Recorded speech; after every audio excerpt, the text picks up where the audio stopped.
اللهم لا علم لنا إلا ما علمتنا إنك أنت العليم الحكيم. Ulug' Alloh taoloning iltifoti bilan sura Oli Imronning oxiriga kelib qoldik. Hozir 187-oyatga kelibmiz. Bu Oli Imron surasida asosliq shu ahli kitoblar haqida so'zlab keldi. Nasoralar bilan munoqish qilgan ahvollar so'zlandi va yahudilarningki ajoyib bir sharkatlarni hikoya qilib so'zlab berdi bu sura bizga. Shundaqla ularning payg'ambarimiz Muhammad sallallohu alayhi vasallamning payg'ambarligi haqida qilgan ta'na gap so'zlari shular hikoya qilib so'zlangan bo'ldi. Uningdan keyin Uhud g'azoti va Badr g'azosiga aloqador bayonlar so'zlandi. Hozir biz kelgan oyatda nima so'zlandi ekan desa, endi Yahudi nasoralarniki ajoyib bir ahvoli so'zlandi ekan. O'sim nima desa, ular Tavrat va Injilda o'zlarining kitobi shu kitoblarda payg'ambarimiz Muhammad alayhissalomning payg'ambarligiga dalolat qilgan shu payg'ambarimizning payg'ambarligini bayon qilishga buyurilgan turqliqmi, ya'ni din haqida qalaymaqon jo'ylaganliklari. Mush ahvollarni zikr qildi ekan. Alloh taolo deydi: "Estaizu billah. Ve iz ahadallohu mithaqallazina utul kitaba latubayyinunnahu lin-nasi ve la taktumunahu fanabaduhu wara'a zuhurihim veşteraw bihi thamanan qalila febi'sa ma yeşterun." Yine ve iz degan şu uzkur. Esligin sen öz vaqtida Allah kitap berilganlar, ya'ni Yahudilardan kitapni, ya'ni kitapdagi Allohning ahkomlarini kishilarga cho'qim bayon qilib berishga va yo'shirmaslikka ahd oldi. Lekin buni, ya'ni ahdini ular orqasiga cho'ribatdi va uni ozg'ina badalga, ya'ni dunyoning arzimas narsasiga tegishdi. Ularning tegishib olgani nima degan yomon. Ey Muhammad alayhisalom, qilgan ishlaridan, ya'ni haqni yapqanligidan xushal bo'ladigan, qilmagan ishlari bilan madhiyalanishni yaxshi ko'radigan kishilarni hargiz Allohning azobidan qutuladi deb gumon qilmagin. Ular qattiq azobga duchor bo'ladi. El kitob degan el ahda, mithaq, ya'ni mithaqallazina utul kitob. Kitob berganlarni misoq oldi degan Alloh taolo shu yahudiylardan Tavratda shunda bir ahd olgan edi. Nima deb desa, albatta bayon qilasizlar uni, ya'ni kitobni kishilarga va yo'shirmaysizlar uni. Deb o'sha ahd olgan deydi. Bil ya'i va ta'i degan la yubayyinannahu la tu bayyinannahu va la yaktumunahu va la taktumunahu. Bunda ikki xil o'qildi demek ekan.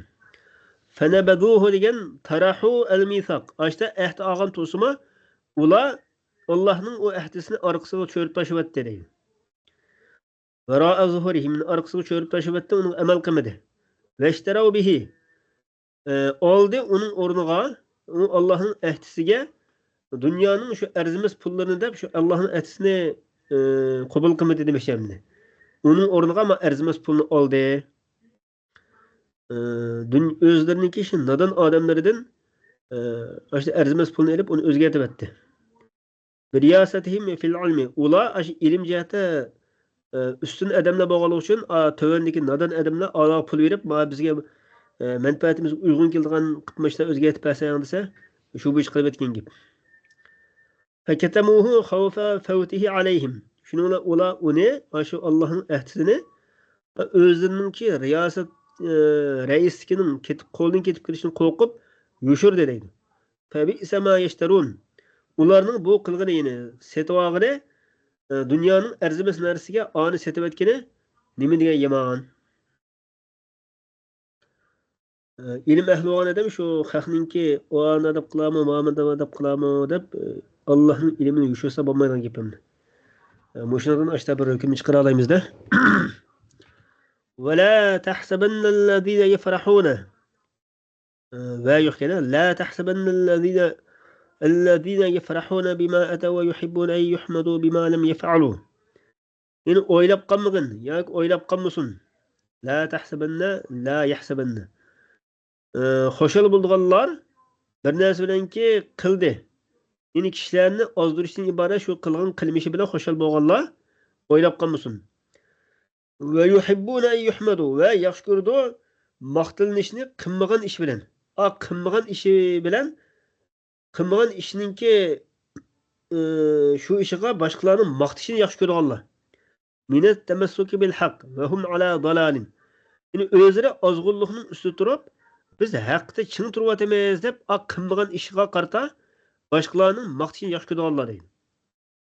Fela tahsabannahum bimefazetin minel azab. Oylap qalmağın ulanı azaptan qutuludu deb. Yani aşında yukarı iki xil ahval, iki xil adamlarni gapini qildim. Aşındalarni sen azapdan qutuldu deb o'ylab qolmagan yak, ular shunda o'ylab qolmasin. Bimafazatin degan bimakanin yanjuna fihi. Azapdan qutulgan bir o'rinda deb o'ylab qolma. Oxiratda. Endi yahsibu birinchi yahsibuningki ikki maf'uli dalolat qildi uningga, ikkinchisiningki ikki maf'uli deydi. Tahtaniyani o'qigan chaqda, ya'ni yahsabanna deb o'qigan chaqda la yahsabanna ve yuhibbuna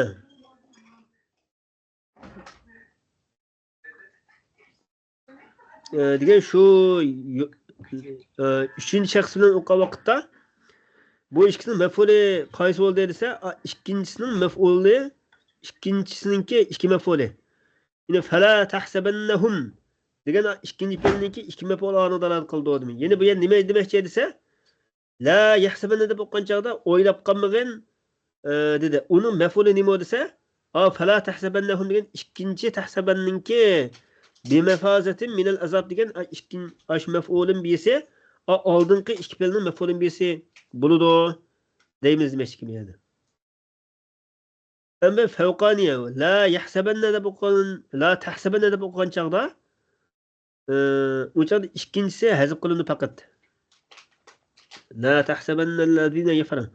O'ylab qolmagan kishilarni ozdirishni iborat qilgan ishini xo'shal bo'lganlarni va qilmagan ish bilan maqtanishni yaxshi ko'rganlarni deganda ikkinchisida la tahsabanna deb o'qigan chaqda ikkinchisininki maf'ulun bisi hazb qilindi demoqchi ekan. Velillahi mulku semavati vel ard. Allah Taala üçündür osmonlarning va zaminning podshohligi. Yuqoridagi oyatda masalan Yahudilarning Allah Taala faqir bizlar olsa boy deb shuna bir joylagan gaplari so'zlangandi. Shuni qarta Allah Taala sizlar undan degan bilan osmonlarning va zaminning podshohligi hammasi Allohga xosdir. Allah Taala haqiqiy boy mana. Yani yağmurning xazinalari, rizqning xazinalari, o'simlikning va boshqa hamma narsaning xazinalari Allohning ilkida. Vallohu ala kulli shay'in qodir. Allah her narsa qodirdir. Allohning shu her narsa qodir bo'lganligining jumlasidan kofirlarni azoplash, mu'minlarni azobdan qutuldirish. Hamda Alloh taolaning shu qudrat kamoliga dalolat qilgan ahvollar so'zini ekan hozir o'qigan oyatda. İnne fi halqis semavati vel ard. Hakikaten osmonlarning va zaminning yaratilishida ve o osmon zamindagi ajoyib, g'aroyib shu ishlarda ve ihtilafil leyli ve nahar. Kechining va kunduzning olmashib turishida. Mesela kunduz keladi, kech ketadi, kech keladi, kunduz ketadi. Ba'zida kecha ziyoda bo'ldi, kunduz qisqa bo'ladi. Ba'zi kunduz qisqa bo'ldi, kecha ziyoda bo'ladi. Degandek, mana olmashib turishida ayatin nayt roşan alametler var. Yani Allah'ın kudretiga dalalet kılgan mucizeler var. Akıl egeleri için. Lidavil uqul. Akıl egeleri için Allah Teala'nın kudretiga dalalet kılgan alametler var. Ellezine yezkurunallaha qiyamen ve qu'udan ve ala junubihim. Bu akıl egeleri kandak adamlar dese, şundak adamlar ki. Ellezine degan oldingi ellezine için Ellezine'nin süpti deydi.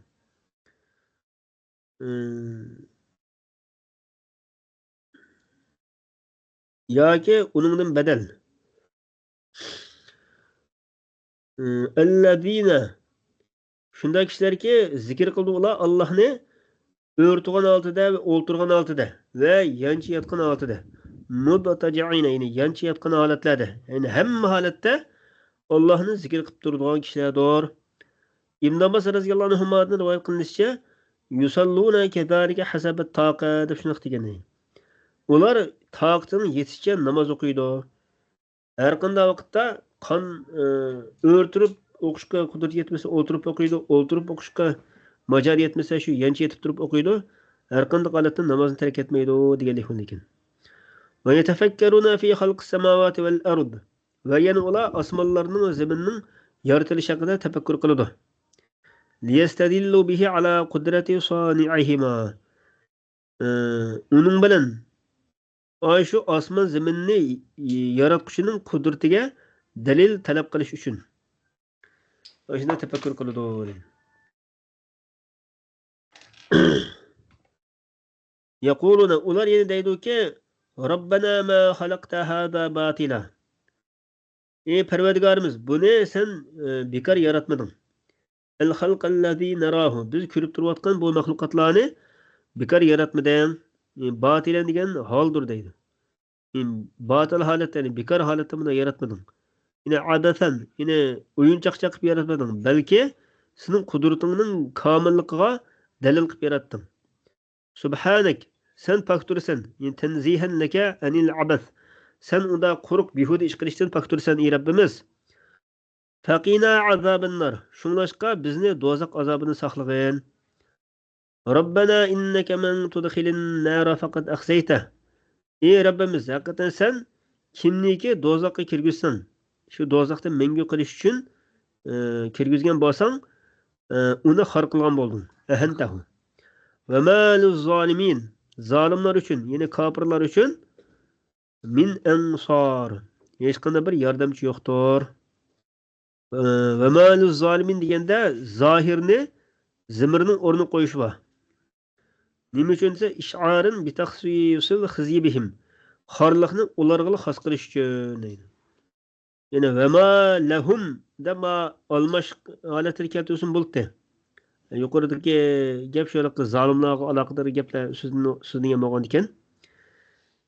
Unda demay va maluz zolimin deb shu oshkor ism bilan keltirish bu xorliqningki shu zolimlarga xos ekanligini bildirish uchundir deydi. Min ansordiki min ziyod ekan. Yemna'unahum min azabillah. Ularni Allohning azobidan saqlab qolgan bir yordamchi yo'qdir. Robbana innana sami'na munadiyan yunadi lil iman. Parvardigorimiz, haqiqatan biz anladik bir nido qiluvchining shundoq nido qilganligini. Ya'ni kishilarni iymonga chaqirgan nido qiluvchining nidosini angladik. U o'sin Muhammad alayhisalomdir yoki Qur'on Karimdir. En aminu bi rabbikum. U nido nimadan iborat desa, Parvardigoringlarga iymon etinglar degan shu nidoni angladik. Fa amanna. Biz shunga ash nidoni anglab, biz u nidoga iymon etdik. Robbana faghfir lana zunubana. Parvardigorimiz, bizning gunohlarimizni mag'firat qilgin. Va kaffir anna sayyiatina. Va bizning xatoliklarimizni yapqin, yo'q qilgin. Yine fala tuzhirha bil iqabi alayha. Oshning qarta azoblash bilan uni oshkor qilmag'in. Xatoliklarimizni yuzimizga solmag'in, oshkor qilmag'in. Va tawaffana ma'al abrar. Bizni vafot toptirg'in, yine ruhlarimizni qabz qilg'in, yaxshilarning qatorida. Yine payg'ambarlar, solihlarning qatorida. Robbana va atina ma va'adtana. Parvardigorimiz ato qilgin, yine bergin bizga va'da qilgan narsani. Bir narsaga va'da qilding bizga, uni ala rusulik, ya'ni ala alsinat rusulik degan bo'ldi. Payg'ambarlaringning tillariga binoan va'da qilgan narsani bizga bergin. U o'sin nimadan iborat desa, rahmat va fazilatdan iborat. Shu narsani bizga bergin. Va suvaluhum zalika. Ularning mushu so'rishi, hamda holbuki Alloh taolo va'dasiga xilof qilmaydigan bo'lsa-mu, Allohning va'dasiga xilof qilinmaydigan shunday bo'lsa-mu, ularning mushuna so'rishi suvalu an yaj'alahum min mustahaqqihi. Yani Alloh taolo va'dasiga xilof qilmaydigan bo'lsa-mu, yana mushuna so'rganligi nimadan iborat desa, Alloh taoloning oshilarni shu rahmatga, Allohning shu va'dasidagi Allah va'da qilgan shu insonlarga loyiq kishilardan qilishni so'rashdir deydi. Li'annahum lam yatayaqqanu chunki ular o'zlarininki shu Allohning rahmat fazilatiga loyiq ekanligiga ishonch qilolmaydi. Buni hech kim unga jazm qilolmaydi endi. Shuningdek biz davomli Allohning rahmatini so'rab turamiz. Robbana deb uni takror keltirish bo'lsa, mubolag'atun fit tadarru'i. Yani Allah Teala'ga qattiq yelinganligini bildirdi. Va la tukhzina yawmal qiyamah. Endi oyatdagi shu duoning oxiri Parvardigorimiz bizni qiyomat kuni xor qilmagin. Innaka la tuxliful mi'ad. Haqiqatan sen va'daga xilof qilmaysan. Al va'da bil ba'thi vel jaza. Qiyomat kuni insonlarni qayta tildirish va jazo mukofot berishdan iborat shu va'daga xilof qilmaysan. Ma duoda bizga bir duo qilishninki adab qoidasini o'tib qo'ydim Alloh taolo. Musim nima desa Alloh taologa yaxshi amalni vasila qilib turib duo qilish. Vasila qilish yani cho'ng bir tema bo'ladi shu vasila qilish nimalar vasila qilsa bo'ladi, nimani vasila qilsa bo'lmaydi degan cho'ng bir tema endi. Hech qanday ixtilof yo'q vasila qilish qaysi desa, olimlar orasida hech qanday ixtilof yo'q bo'lgan to'g'ri vasila qilish shu yaxshi amallarni Alloh taologa shifi keltirib turib duo qilishgan. Yaxshi amallarimizni Allohga shifi keltirib turib duo qilish. Masalan, yerda ey Alloh bizni imoyat to'q bir nido qilishninki imoyat qilma degan nidosini anglab biz shuni imoyat to'q dedi. Ash imoyat qilmoqmi bir yaxshi amalimdi, amali solih. Amali solihni bir qatim devitib turib, biz imoyat to'q ey Rabbimiz, shunlashqa bizni mag'firat qilgin. Fa amanna robbana faghfir lana. İmanimizni vasila qilib turib, imoyat qilqimizni bizni mag'firat qilgin deb buni duo qilishgan. Demak, shunda yaxshi amallarni vasila qilib turib duo qilish bu duoninki bir adab qoidasi ham duoning ijobat bo'lishiga yaqin deydi. Alloh taolo hammalarni o'zining rahmatiga loyiq kishilarning qatoridan qilib olsin. Alloh taolo hammalarga oxiratda jannat bersin. Allah o'zining azobidan qutulsin. Va axiru da'wana alhamdulillahi robbil alamin. Subhanakallahumma bihamdik astagfiruka va atubu ilayk.